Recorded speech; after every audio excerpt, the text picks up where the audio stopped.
So, beginning in this course, we need to understand the importance of the CIA triad. And that CIA triad stands for confidentiality, integrity, and availability. And when talking about these three elements, you need to apply them to your data that you're trying to secure.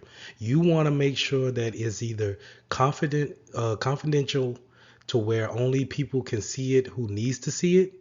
It has the integrity to where only the people who are supposed to change it are able to change it, and then it needs to be available for people when they need it at that point in time. So we need to make sure that all three phases of cybersecurity or informational security, this triad applies to the data that we want to protect or we want to make available. So in certain businesses, it may be more important to have confidentiality a strong point versus the other two.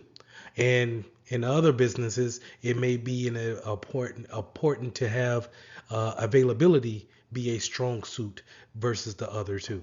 So to give an example is that in confidentiality, maybe if I'm a government entity, I want to make sure that I keep all adversary eyes away from the top secret information. Now, I'm not worried about the integrity as much, but it is a strong suit. But then not worried about the availability. But more importantly, I want to make sure that no one sees this information unless I want them to. So really, confidentiality and integrity kind of falls into that space of being very important, right? Where availability is not that important. Now let's take another company such as Netflix. Netflix data, which will be the movies and the shows that they stream, they want to make sure that that data is available at any given time that a user wants to use it.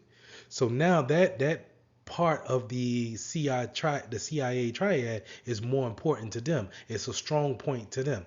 To make sure the confidentiality is strong, they want to make sure that you have your username and password, right? But it may not be as strong as having the data available whenever it's needed. So you need to take a step back, analyze what is important to your business, and then how does the CIA triad apply to your business, and what points do we want to focus on, and what points do we want to say, okay, we it's nice to have, but we it's not a dire need to actually have the latest and the greatest for this pillar.